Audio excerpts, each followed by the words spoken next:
honored to introduce our guest today. Lauren Edwards is a Senior Program Manager with Local Matters.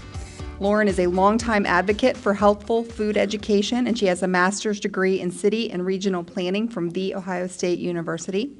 For 10 years, Lauren also supervised volunteers for Advocates for Kids. When she joined Local Matters, it was really out of her passion to educate individuals and families that healthful food can be quick, easy, affordable, and delicious, and also to create vibrant, resilient communities. Local Matters is a nonprofit organization that works to educate children and adults about what healthful food is, where it comes from, how to grow it, and how to cook it. In Lauren's role as a senior program manager, she is directly responsible for the success of their programs. These include Food Matters, Growing Matters, Cooking Matters, and Wellness Matters, and she's going to tell you about all of that. Please welcome Lauren Edwards. Thank you, Dan. All right, hold on. Let's see. Okay, can everybody hear me? All right, great. Well, first I want to extend my sincere thanks for everyone to have me here today. Thank you to Dana and to everybody else. And I'm very excited to be here to tell you all about all of the great things that Dana just mentioned. So I am, as she said, with an organization here in Columbus called Local Matters. How many of you guys, by a show of hands, have ever heard the name Local Matters? Have you guys seen our green bumper stickers? They're circles. How many of you guys have seen bumper stickers that are circles? Yeah. Nobody ever knows what we do, but they've heard our name. So as Dana mentioned, we are a nonprofit here in Columbus. We work to educate people about healthful food. We were founded about 6.5 or 7 years ago out of a need that our founders saw to educate folks and to really connect the dots. There were a lot of people here in Columbus doing work around food and trying to get people more access to healthful food, trying to lower the prices of food so more people could afford it. But we realized that there was this gap. There was this gap in education. The current generation of children is the first generation in recorded history to have a shorter expected lifespan than their parents. So we needed to do something about that. And our founder is an executive chef, or was a chef, before he founded Local Matters. And he said, not my kids. My kids are going to grow up healthy and strong and live way longer than I ever do. And so our first program that we created was called Food Matters. We're working to fill this gap. Everybody eats. Everybody wants to, well, most people want to eat well. They recognize that there's a connection between what they put in their bodies and their health, and they want to eat well. That's something, that education about that and how to do that in an affordable way is really missing. We focus a lot of our programming on individuals and families who are at risk of hunger. So we work with a lot of partner organizations out in the Columbus community to find these individuals, all the way from pre-K kids up through adults and retirees. And we run these 4 core programs to educate them. So I'll quickly go through our 4 programs. There's not a ton of necessary differences between them, as you guys will learn. So our Food Matters program is the first program that we founded. That program is run with primarily pre-K through 2nd graders, but can teach any age children. We work with a lot of Head Start sites, after-school programs, After School All-Stars. It's a program through the mayor's office, Capital Kids, a bunch of different partners to teach these children all the things that Dana mentioned, where food comes from, how to grow it, how to cook it, and how to access it affordably. So that's a common theme across all of our programs. So we're working with kids as young as 2.5 or 3. They're learning to cut up tomatoes. They're learning to make salsa. They're making sushi and loving it. So these kids are learning at a very young age how to talk about food and how to then go home and hopefully ask their parents for it. And we found that that's happening. So the parents are getting these questions. They're going back to the schools and saying, okay, my kid's coming home and asking me about kale. I don't know anything about kale. What do I do with it? And so we were able to create a program, or find a program that's an adult education program called Cooking Matters. The Cooking Matters program is the only program we run that's also nationally run by an organization called Share Our Strength. So this program's been around for about 22 years. It's run in 37 states with partners like us, and it's a 6-week hands-on cooking and nutrition program for adults and families who are at risk of hunger. Every week they cook a meal in class. They're being taught by professional chefs and nutritionists. They cook a meal in class, they do hands-on nutrition activities. They also get to take home the groceries to practice making those meals at home. So they can practice making the meal at home, come back and ask more questions. One of the weeks of that class is a grocery store tour. So we take people to the store and actually hands-on show them, okay, of all these breads, which is the best choice for your family? We're never anywhere ever, and this is a common misconception, to tell anybody to never go to Wendy's again. I love a junior bacon cheeseburger, and I go there often, not super often, but I do partake in fast food. We are just there to teach people what their choices are and to help people understand that there are choices that they can make on a tight budget and still be able to feed their families really well. So that's the Cooking Matters program. We then have a growing program called Growing Matters. And we are able to go out, we can consult on gardens that already exist, help them turn them into food production gardens if they've been flowers or other plants or weed gardens. We can turn them into food gardens. We can help people with workshops where we demystify gardening. We recognize that a lot of people want to try to grow food in containers or in their yards, but they aren't sure where to start. And so we have a series of 4 workshops that will teach people all the way from starting seeds and planting a garden, all the way to season extension and canning and preserving your foods. So it takes the gardening process and makes it really simple. Then our last program, which is our newest program, is called Wellness Matters. While we were running all of these other programs with individuals and families that were at risk of hunger, we were being asked often by folks to come to a corporate headquarters. Come somewhere, come teach us, come teach you guys how to do the same thing. Everybody wants to know this. And so we had kind of a really nice light bulb moment where we were able to pull together some things that we were already doing and create a program so that we can educate anybody who wants our education. And so the Wellness Matters program is designed to be a fee-for-service program that increases our reach so that we can reach anybody who wants it, but also then turns around and directly funds the programs that are being run in areas at risk of hunger. So there are folks out there that are doing some healthful food education in corporate venues, lunch and learns, cooking demonstrations. We can do hands-on cooking classes and something called a cook-off challenge, which it sounded like you guys are competitive. So that's a fun thing to do. Put people against each other to make a delicious dish. But we were able to create that, and through creating that program, we were able to receive a grant from the Columbus Foundation's Fund for Financial Innovation because, excuse me, wow, sorry. Because that program was financially innovative in the fact that it was going to try to allow a nonprofit to earn some money to support ourselves rather than constantly having to go out and ask for donations and grants and funding from other sources. So we were able to get the largest grant that the FFI has given to date to start that program and brand and launch it. So we started it last year. We've had some really great success. I just noticed on your agenda today, we have held courses with both Elford and Momentive Specialty Chemicals, both of which were mentioned as folks that are here. So I would assume that we've done some stuff with other folks in the room. So those are our 4 core programs. I'll stop for a second and ask if you guys have any questions. I have an activity for us to do, but first I'll ask. Any questions about that stuff? Sir? I'd like you to talk about how to get food to the urban groceries, especially that don't have refrigeration. Okay. That's a fabulous program. Yeah, thank you. So this gentleman has some crib notes hidden somewhere in his pockets. He's absolutely right. While we do run our 4 core programs, and as the senior program manager, that is my primary focus of our organization, we also do a lot of community outreach work. We are involved right now with the City of Columbus, the Columbus Public Health Department, and several others working on several different food action plans. And so you may or may not have heard of community plans in general, but basically, we are going to be able to work within communities to create overlays to make recommendations specific to food in these different neighborhoods that are at risk of hunger. And so we're working with the communities. And one of the things that came out of that process a few years ago was the need for corner stores or corner markets to carry healthier options. A lot of these folks don't have refrigeration, they don't have that stuff, they just have shelves and they put what they think the community wants on the shelves.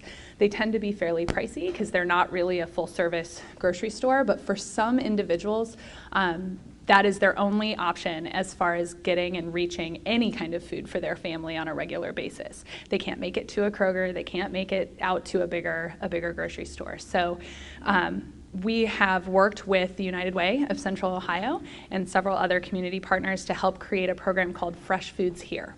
And Fresh Foods Here is a program that's designed, and it's primarily run out of the United Way, to help those smaller corner stores get funding and get support to be able to offer fresh and healthful options within their stores. We're pretty excited that this summer will be the first year where we're actually going to offer our grocery store tours, the Cooking Matters at the Store tours that I mentioned earlier, in the corner stores to really help people figure out how to make the best choices in those stores. Thank you for the question. Any other questions? All right, so I had a request before I got started. Somebody told me that they wanted to learn more about healthful eating themselves, and so I said, okay, we can do an activity. I don't have a thing because I didn't think of it ahead of time, but I think we can remember. So the first thing that I want you guys to do is I'm going to say that there are 3 different forms of produce at the grocery store, right? So there's fresh produce that you get in the produce section, there's frozen produce that you get in the freezer aisle, and there's canned produce, right? So fresh, frozen, and canned. Those are your three options. Now, by a raise of hands, how many of you guys think that canned produce has the most nutrients of those 3 options? I've got one. I've got suspenders over here. He's in. All right. Good job, kiddo. All right. What about frozen? How many of you guys think that frozen produce has? All right, I've got a few more. Got 10-ish folks with their hands up. All right. What about fresh? Everybody else. Who didn't vote? Got a couple non-voters. They're not sure. They want to wait and see. In many cases, most cases actually, frozen and canned produce is actually going to have more nutrients in it. Good job, kiddo. He's raising his hands. Good job.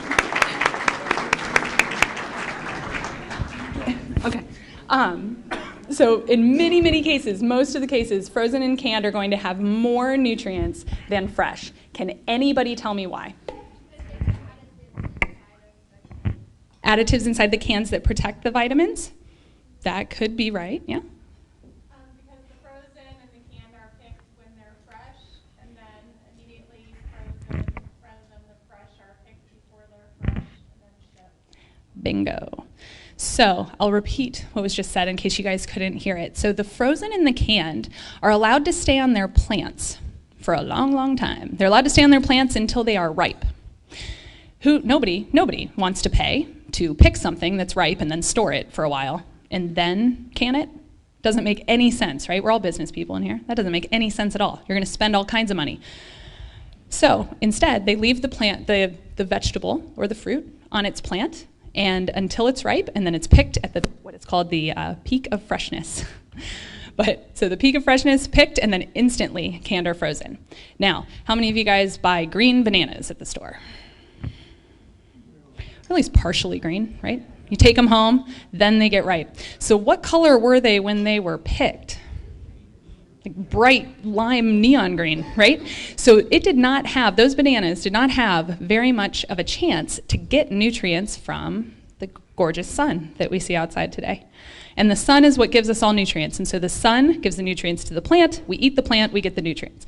But if the bananas, which we're using as an example, were picked early, they weren't given as much of an opportunity to get all of those nutrients. And so when you're choosing to eat fresh produce that has been picked when it was not ripe, you're making a choice where you are choosing that it already didn't have very many nutrients and then it was transported. I know we don't grow bananas here, so that's a hard example, but then it was transported and it's been losing nutrients ever since it's been picked from the plant. So the only way, what do you guys think? Is there a way to buy fresh produce that has equal or more nutrients? Farmers markets. I hear local. I mean, we are Local Matters, right? But so buying from a farmer's market is absolutely correct, or growing it yourself. And so that's what we're working to teach folks, is that, we've got a lot of people who say, yuck, I hate vegetables. That's fine. I don't care. Eat one vegetable, but eat a good one. Pick one that makes a lot of sense to you and that has nutrients for your body.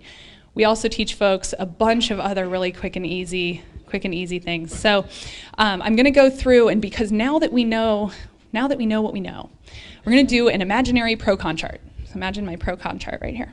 We've got pros and cons for fresh, frozen, and canned. So let's do pros for fresh produce. What are the pros for purchasing fresh? Tastier. What else? No preservatives. That was right out there too. No sugar and salt. Other pros?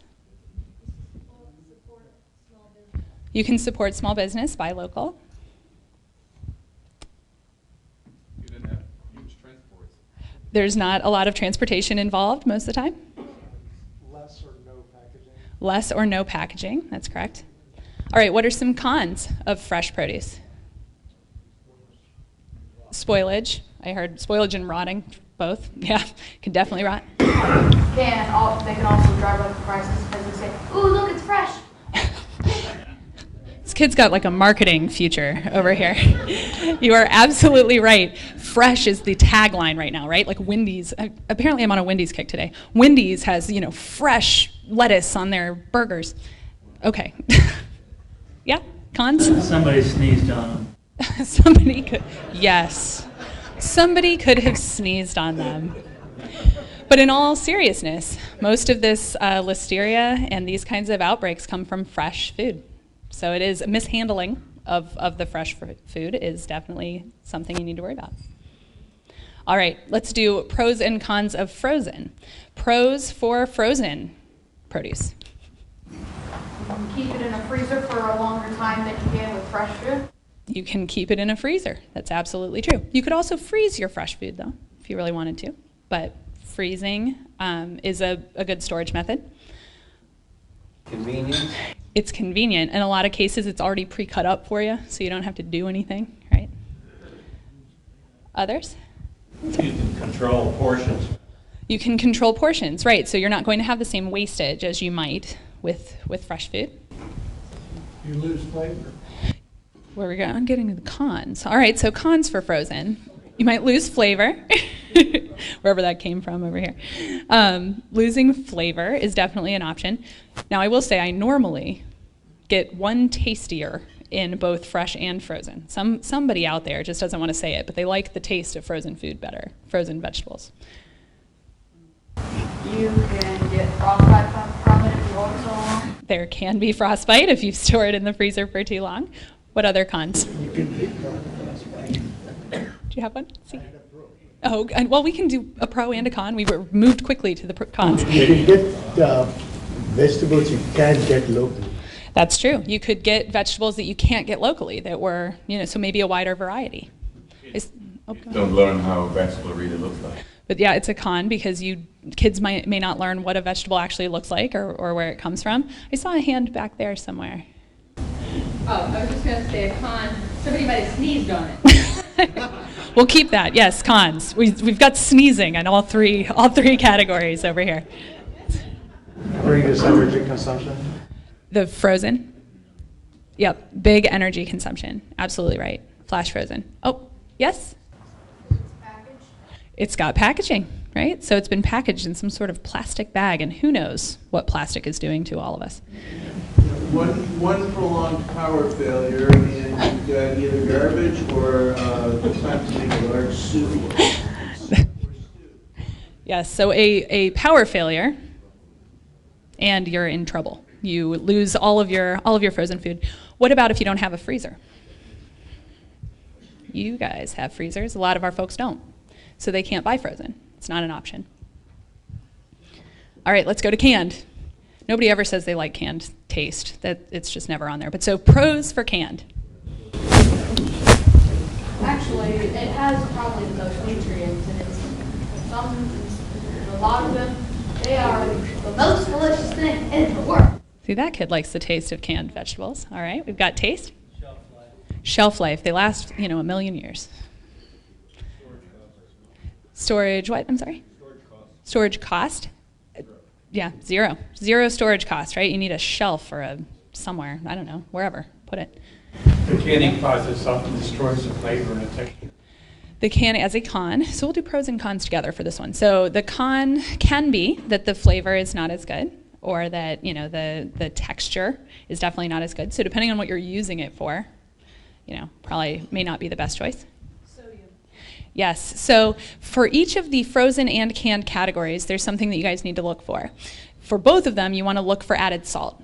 Basically, all you need to do is look on the ingredients list on the back of the package. The only thing in the frozen ones should be that thing that you're buying. So if you're buying frozen corn, the only thing on the list should be corn.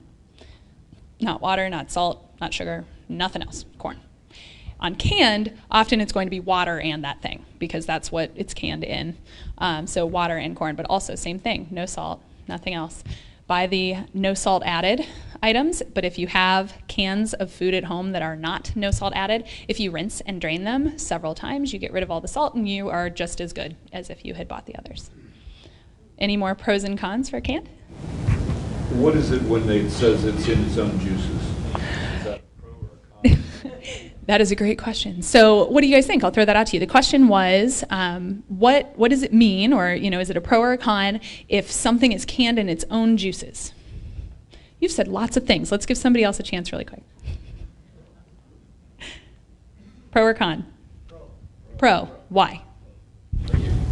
Getting more flavor to it, you're getting the product in there, the nutrients, everything in it.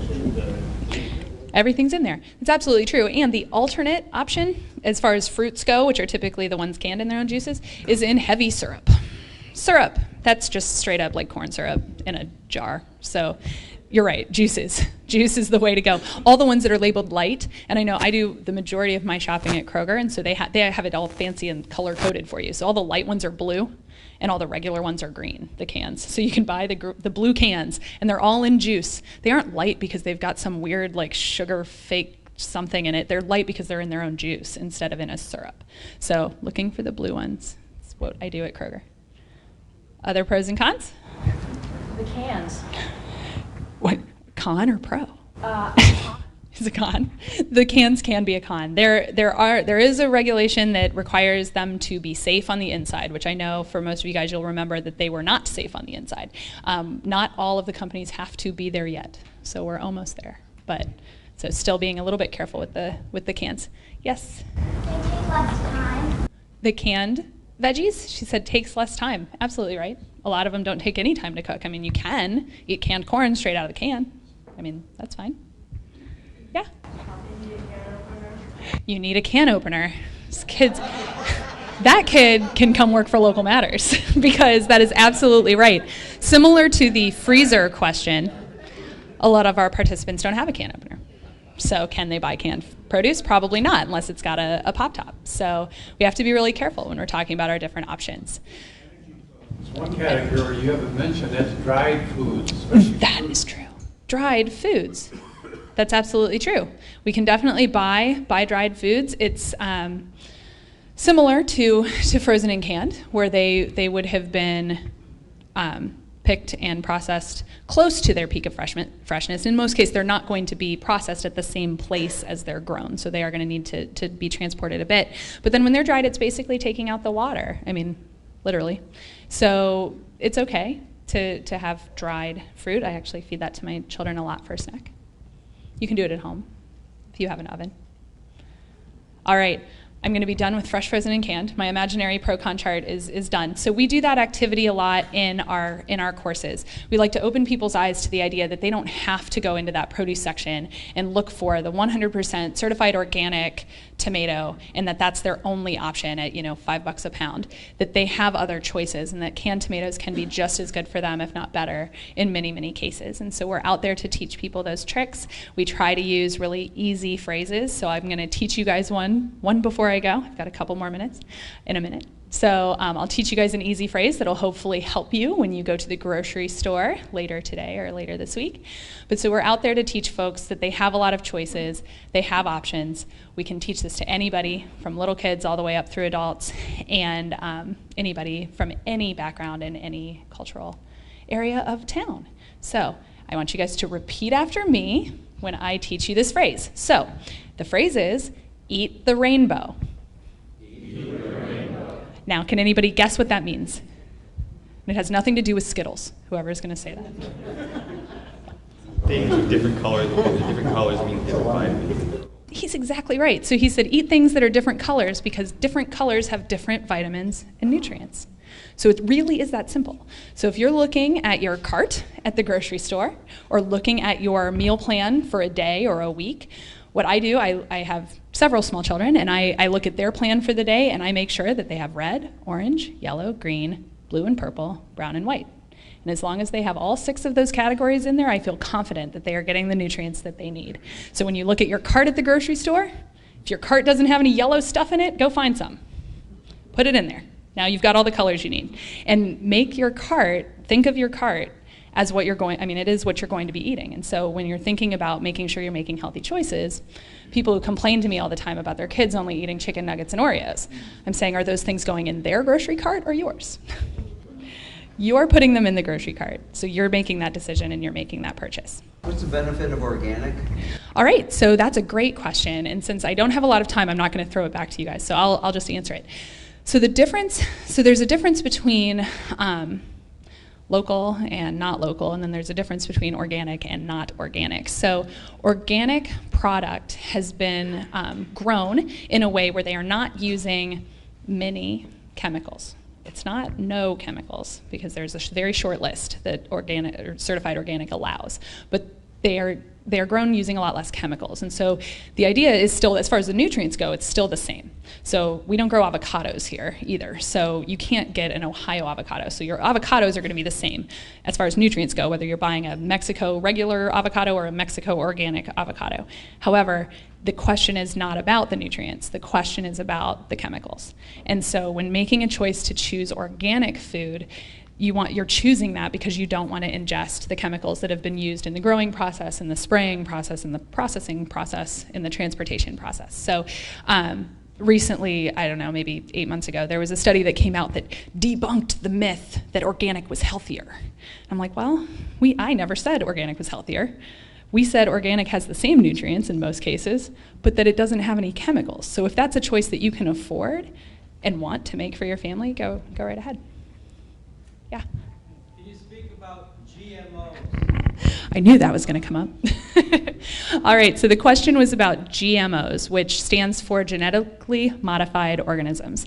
So the short answer is that food has been GMO'd for all of history.